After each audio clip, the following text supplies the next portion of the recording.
Não tem aumento de carga tributária, tem mais que substituir imposto. Para aumentar, o pessoal não aguenta mais pagar imposto, não. Você fala assim, pode ser imposto que você quiser.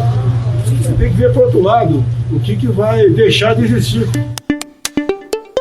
Há tempos que o ministro da Economia, Paulo Guedes, fala sobre um novo imposto sobre transações financeiras que imediatamente remete à antiga CPMF, um tributo que foi extinto em 2007. Essa ideia custou até mesmo o emprego do então secretário da Receita, Marcos Cintra, que defendia a proposta apesar da contrariedade do presidente. A novidade agora é que Paulo Guedes aparentemente venceu essa resistência e Jair Bolsonaro já aceita discutir o assunto publicamente, desde que não haja aumento de carga tributária. Que vai diminuir através de folha de renda, percentual, vai aumentar a isenção, vai exonerar a folha de pagamento, que vai também acabar com o IPI. Então eu falei para ele, quando for apresentar a vocês, botar os dois lá da balança. Se o povo não quiser, não vou falar nem parlamento. Nós, o parlamento, somos subordinados ao povo. Se for achar que não deve mexer, deixa como está. Todas essas alternativas levantadas pelo presidente no domingo, nessa entrevista captada pela Rádio CBN durante um passeio em Brasília, são debatidas pelo governo para compensar a criação de um novo imposto. Mas esse tema está longe de ter um apoio majoritário, especialmente no Congresso. O presidente da Câmara, Rodrigo Maia, já deu a sua opinião. O presidente vai mandar a proposta? Então encaminha a proposta. Eu estou dando a minha opinião. Não vai passar. Minha opinião. Eu sou um voto. E PEC eu voto. E eu vou votar contra. A proposta já foi tema de conversa entre Paulo Guedes e o presidente Bolsonaro na segunda-feira e será tratada numa reunião do ministro da Economia com os parlamentares na quarta-feira. Mas como seria esse novo imposto e quando o governo pretende submetê-lo ao Congresso? É possível mesmo criar um tributo sem aumentar a carga tributária? Quais são os riscos embutidos na proposta e por que a forte resistência a esse tipo de tributação? Esses são os temas do Ao Ponto desta terça-feira. Eu sou o Roberto Maltic, sem a Carolina Moran, pelos próximos dias, já que ela está nas suas merecidas férias.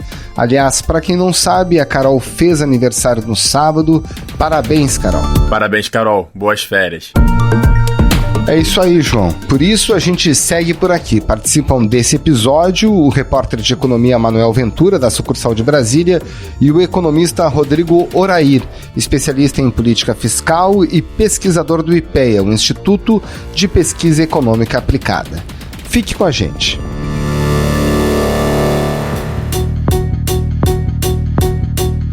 Manuel Ventura, vamos começar pelo começo, naturalmente, né? O que a gente já sabe sobre essa proposta?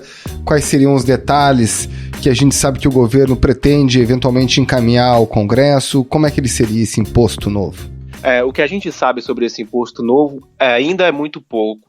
Na semana passada, o presidente Jair Bolsonaro deu finalmente um aval para o ministro Paulo Guedes tocar as discussões mais publicamente a respeito desse imposto, tentar convencer a sociedade, tentar convencer o Congresso Nacional sobre a necessidade que o ministro vê desse imposto, nas palavras, na opinião do ministro, é um imposto necessário. Se houver uma base ampla nova, ela permite extinguir vários impostos, fogões, geladeira, máquina de lavar roupa, aumentar a faixa de isenção, muita coisa pode ser feita se nós conseguirmos uma base ampla. Mas na prática, a gente ainda sabe muito pouco sobre qual é o escopo desse imposto, qual é a alíquota que vai ser finalmente. A gente sabe mais ou menos que deve ser ali uma alíquota de 0,2%, mas qual é exatamente o que é que esse imposto sobre qual base que ele vai cobrar, a gente ainda não tem muita certeza. O Ministério da Economia não divulgou isso ainda. O que a gente sabe é que vai ser um imposto sobre pagamentos eletrônicos, sobre o comércio eletrônico, sobre transações na internet, e aí essa parte das transações é a que se assemelha,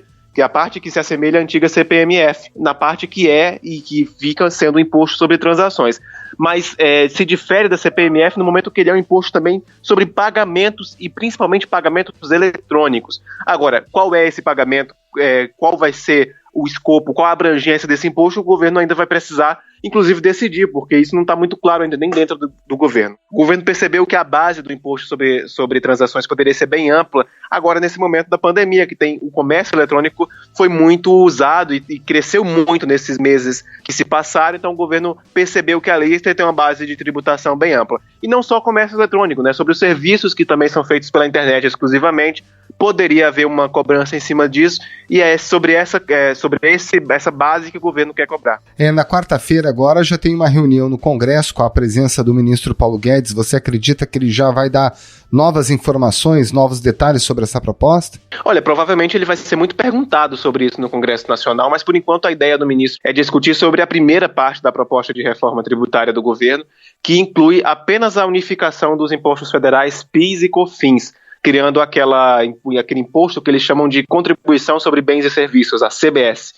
Essa deve ser o foco da discussão na quinta-feira. Mas certamente um imposto como esse, um imposto como sobre pagamentos, que lembra a CPMF, que é muito rejeitada pelo Congresso, é rejeitada na sociedade, é rejeitada por boa parte do setor produtivo, vai ser o foco da discussão, o ministro vai ser muito questionado sobre isso, os parlamentares estão muito curiosos para saber os cálculos que o governo está fazendo a respeito dessa base, porque o governo está prometendo muita coisa para ser compensada a partir da criação desse novo imposto. Sobre como é que vai ser essa compensação, por exemplo, o governo em algum momento vai ter que apresentar as contas, dizer qual é a base que ele está usando, quais são os valores que ele está pensando para colocar em discussão isso. Queremos simplificar os tributos federais e não criando nenhum novo imposto. Você pode afundir vários impostos, que logicamente isso vai acontecer. CPMF de volta, não. Manuel, o presidente sempre foi contra a criação desse novo imposto, mas quando tratava desse tema, numa possibilidade, dizia que isso podia ocorrer para ampliar a faixa de isenção no imposto de renda. Só que o ministro Paulo Guedes tem uma opinião diferente, ele acredita que esse novo imposto chega para reduzir a tributação da folha de pagamento das empresas. Até onde a gente consegue saber qual é o imposto que sairia para a chegada desse novo tributo? Pois é, desde a semana passada, quando o presidente Jair Bolsonaro autorizou o ministro Paulo Guedes a discutir publicamente o imposto sobre pagamentos, a negociar com os parlamentares esse imposto, ele deixou muito claro, tanto para o ministro e depois deixou isso claro publicamente, que ele não quer um aumento na carga tributária. É para ser feita uma substituição de impostos, sair um imposto e entrar esse novo imposto. O ministro Paulo Guedes, desde o começo do governo, ele sempre quis reduzir os impostos sobre a folha de pagamento das empresas, né? Que é aquela contribuição patronal para o INSS. Então, o primeiro objetivo desse novo imposto sobre pagamentos é reduzir o imposto sobre a folha das empresas, reduzir a contribuição patronal ao INSS pago pelas empresas. Qual que vai ser o tamanho dessa desoneração, chamado desoneração? Ainda está sendo decidido, porque também vai depender do tamanho do imposto sobre pagamentos. Então, o primeiro imposto que pode ser atingido é o imposto sobre a folha de pagamento das empresas. Só que na semana passada, o ministro Paulo Guedes também deu a possibilidade de reduzir, de aumentar, na verdade, a faixa de isenção do imposto de renda da pessoa física. Você poderia passar a cobrar esse sobre pagamentos para diminuir o imposto cobrado para a pessoa física, o imposto de renda, clássico imposto de renda da pessoa física. Então o ministro já citou, além da folha de pagamento, o imposto de renda da pessoa física, tem a possibilidade também de colocar o IPI nessa conta, quer dizer, o ministro está citando vários impostos, mas o mais certo, por enquanto, é diminuir o imposto sobre a folha de pagamento das empresas, porque o governo vê nesse movimento uma possibilidade de gerar empregos, aumentar o emprego no momento que a gente está precisando, de fato, melhorar e aumentar a geração de empregos no país. O governo já está falando agora em reduzir o imposto para faixas, né, de salários e não para o salário inteiro. Tem que ver como é que vai ficar esse desenho ainda, o governo não explicou. Manuel, essa discussão do novo imposto chega num cenário econômico muito particular. A gente tem um déficit altíssimo provocado pelas medidas que são necessárias para reduzir o impacto da pandemia na economia brasileira. Também há pressão para construir o Renda Brasil, que é a ampliação do Bolsa Família, pressão por novas obras públicas para incentivar a economia. A gente também tem pressões de setores do funcionalismo que pedem reajuste. Até que ponto esse novo imposto pode vir para dar conta dessas demandas que chegam com força no Palácio do Planalto? Pois é, Motica, a gente tem que lembrar primeiro que neste ano o governo federal vai ter um rombo nas suas contas ali na casa de 800 bilhões de reais neste ano fechado inteiro por conta das despesas para combater a pandemia e principalmente seus efeitos econômicos. Então, a gente já vai partir de um cenário para o próximo ano com as contas públicas muito deterioradas, vai continuar com os déficits muito altos, com a dívida crescendo muito, e o governo vai precisar, de alguma maneira, tapar esse buraco, tentar resolver essa situação. Então, já parte daí a necessidade que o governo vai ter de encontrar receita, de diminuir gasto por meio desse novo imposto. Mas também está havendo, claro, muitas pressões sobre aumento de gastos, principalmente da parte ali do governo que acha que é preciso ter investimento público para compensar, para melhorar a economia nesse momento, que é ali, por exemplo, da parte de alguns militares do Palácio do Planalto, alguns ministros da esplanada dos ministérios também. E tem ainda o Renda Brasil. O Renda Brasil é um programa cujo desenho não está fechado, mas é um programa que vai precisar de dinheiro. Esse Renda Brasil vai substituir o Bolsa Família, deve dar um pouquinho mais de transferência de renda mensal que o Bolsa Família transfere hoje, e tudo isso vai precisar de mais dinheiro. Por isso também que esse novo programa, esse novo imposto vai precisar compensar tudo isso. Agora eu quero lembrar que o presidente falou que não vai haver imposto novo, vai ser uma substituição. Se for de fato uma substituição, em tese não poderia um imposto novo cobrir essas despesas velhas ou novas.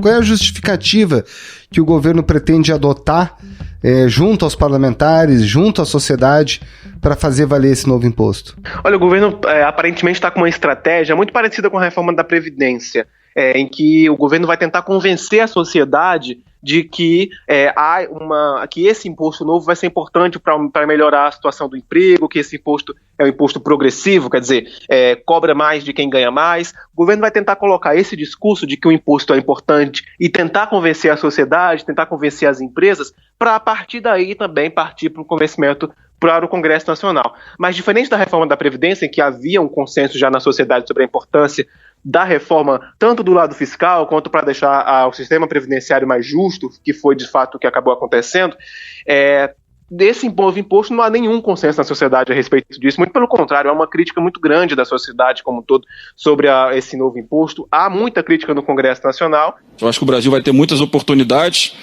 se o Brasil conseguir reorganizar o Estado brasileiro. Se a gente achar que vamos dar mais um jeitinho, né, criando mais um imposto, né, nós vamos estar taxando mais a sociedade e aí nós vamos ter que discutir despesa pública, porque você arranjou 100 bilhões de espaço de receita, vai colocar em qual teto? Que tudo isso vai precisar ainda ser equalizado pelo governo se ele quiser tentar convencer os parlamentares a aprovarem o imposto novo. Dá para se ter uma ideia quando que o governo poderia encaminhar uma proposta como essa para o Congresso nesse ambiente político de pandemia? Olha, a previsão do governo é encaminhar essa proposta ainda nesse mês de agosto. Ainda neste mês de agosto, o governo quer encaminhar ao Congresso Nacional esse novo imposto e fazer essa discussão um pouco, inclusive, atrelada ao Renda Brasil. O governo quer acelerar essas discussões do Renda Brasil, encaminhar o Renda Brasil junto com o imposto novo. Essa poderia ser uma estratégia, inclusive, de diminuir ali as resistências ao imposto novo, no momento que se atrela ele a um programa de transferência de renda que tem uma tramitação, em tese, mais fácil no Congresso Nacional, porque no Congresso não há ninguém contra a transferência de renda, mais transferência de renda para a população mais vulnerável. Mas há muita gente contra, claro, o imposto novo. Por isso, atrelar as duas discussões, o governo imagina que possa facilitar o andamento desse imposto novo, inclusive não contaminar o debate da reforma tributária como um todo com esse novo imposto. Manuel Ventura, repórter de Economia da Sucursal de Brasília, muito obrigado, um grande abraço. Obrigado, Motica, até a próxima.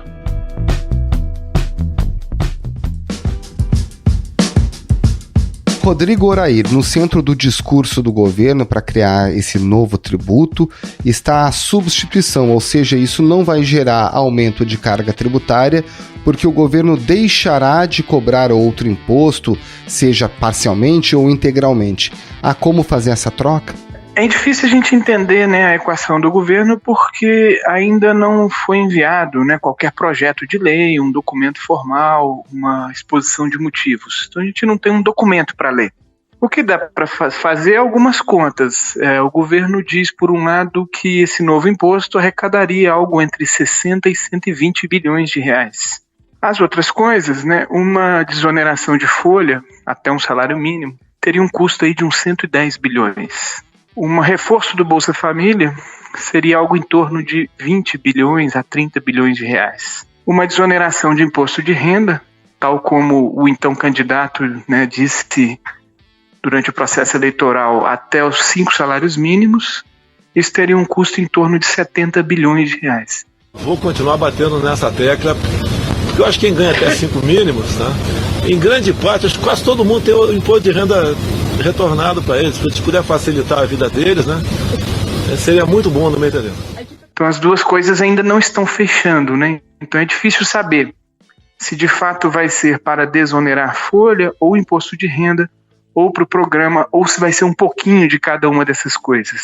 Né? É difícil, a equação não fecha ainda, a gente tem que entender os próprios movimentos, os próximos movimentos aí desse xadrez. Historically, e-commerce companies weren't responsible for paying sales tax to U.S. states, but a Supreme Court ruling last June changed all of that. Comércio pela internet, via de regra no mundo, ele é tributado dessa forma? Não. O que tem tido hoje de avanço no mundo, né, em termos de tributação, do chamado e-commerce, né, o comércio eletrônico, é a ideia de que ele vai ser tributado por um imposto sobre valor adicionado igual ao aplicado sobre o comércio convencional. Deixa eu traduzir isso para uma pessoa. Normalmente você vai nos países, né, europeus, ou a gente vai no Chile, nos nossos vizinhos latino-americanos, você tem um IVA, um imposto sobre valor adicionado amplo, que é não cumulativo.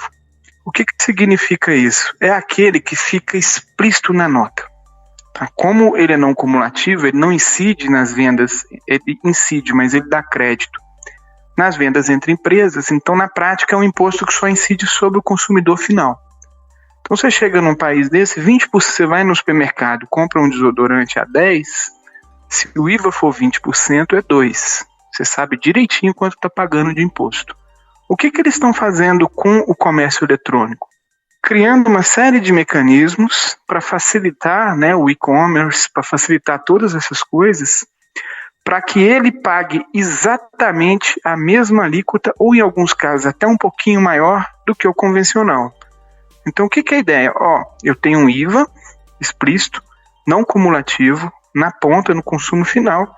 Se eu comprar um livro físico, ele vai custar, em termos de imposto, o custo tributário vai ser equivalente ao de um livro eletrônico.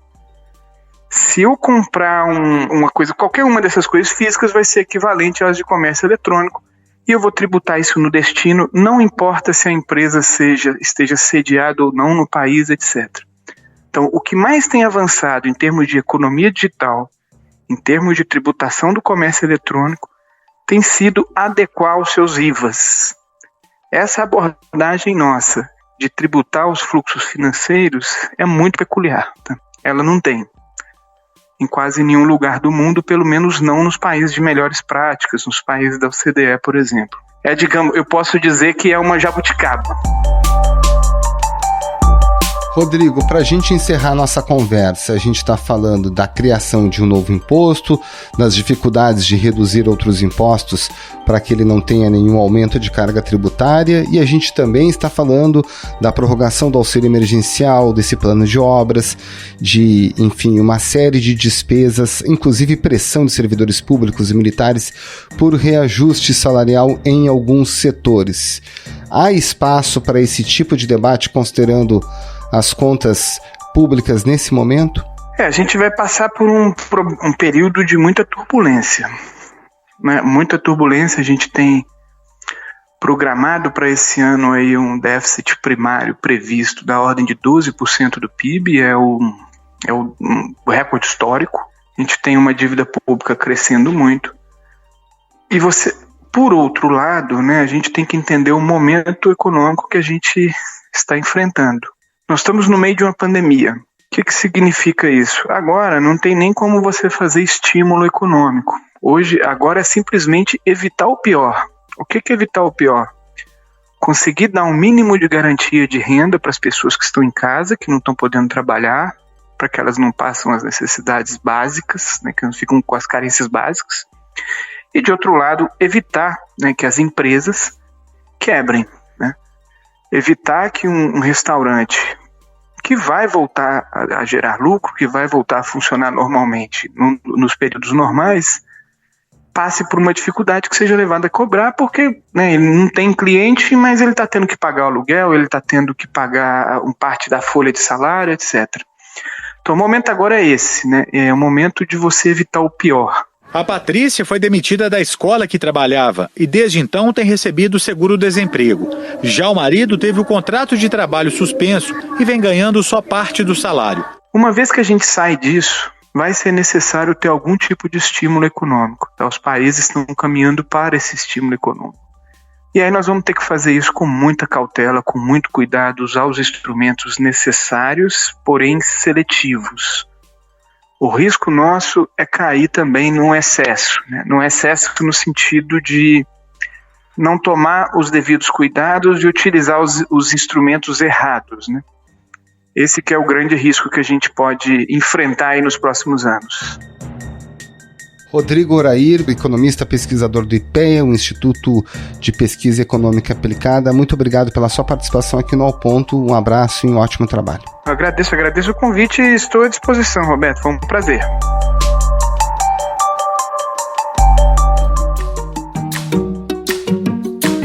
Esse foi o Ao Ponto de hoje, o podcast diário da redação do Globo. Nessa conversa, a gente conta com a participação de toda a equipe do jornal, as mesmas pessoas que levam até você informação e análise de qualidade todos os dias. Quer saber mais? Assine o Globo. Acesse assineoglobo.com.br e confira todas as notícias e reportagens especiais. Lembrando, o material de utilidade pública relacionado ao novo coronavírus está aberto no site também para quem não é assinante. A edição é do João Guilherme Lacerda. Tchau!